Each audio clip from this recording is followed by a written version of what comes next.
President Donald Trump took over the White House less than a month ago, and in keeping with his reality television show catchphrase from The Apprentice, "You're fired," he has already removed more than 200 employees. Some amount of turnover is typical for a new administration, but Trump has made massive changes during his first weeks in office.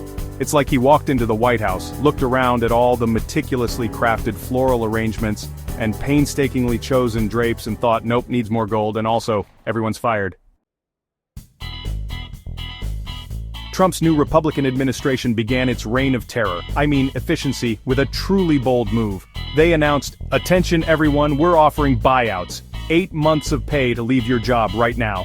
And before you could say, "But I just learned how to use the inter-office mail system," over 40,000 employees had already stormed the buffet table, grabbed their 8 months' worth of tiny quiche, and bolted for the door. Next on Trump's chopping block was the nation's top record keeper, U.S. archivist Colleen Shogan.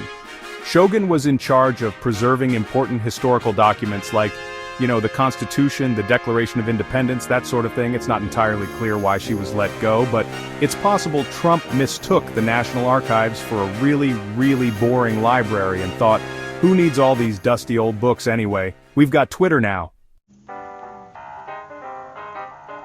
Trump then decided to set his sights on the supposedly impartial world of election oversight. He fired Democratic Federal Elections Committee, FEC, Chair Ellen Weintraub, the woman in charge of making sure elections are run fairly. This move, of course, has all the subtlety of a monster truck rally held in a library. Trump's next target was Gwynne Wilcox, the first black woman to serve on the National Labor Relations Board. She was, in essence, the judge of workplace disputes.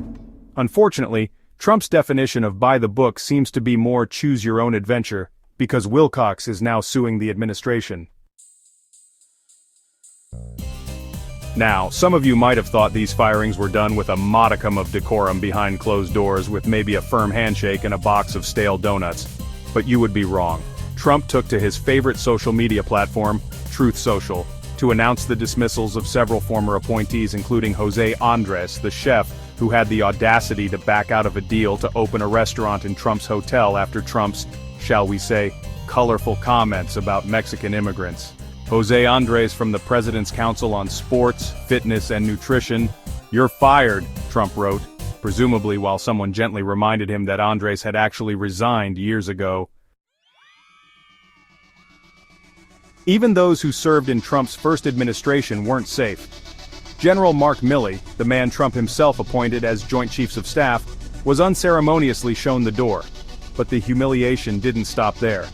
In a move straight out of a dictator's playbook, Trump had Milley's portrait removed from the Pentagon. It's almost like Trump wanted to erase any evidence that Milley ever existed.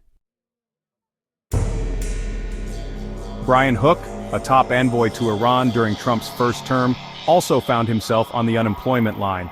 It's like Trump looked at Hook's resume, saw experience negotiating with hostile foreign powers and thought, nah, we're not doing that anymore. The final victim on our whirlwind tour of Trump's firing spree is Keisha Lance Bottoms, who was booted from the President's Export Council. It seems that even advising the president on how to sell American goods abroad wasn't enough to escape the wrath of Trump's itchy trigger finger. These are just a few of the major dismissals during Trump's first few weeks in office. And let's be honest, folks, this is just the tip of the iceberg, so buckle up, America, because it's going to be a bumpy ride. And if you happen to work for the federal government, maybe keep that LinkedIn profile updated, just in case.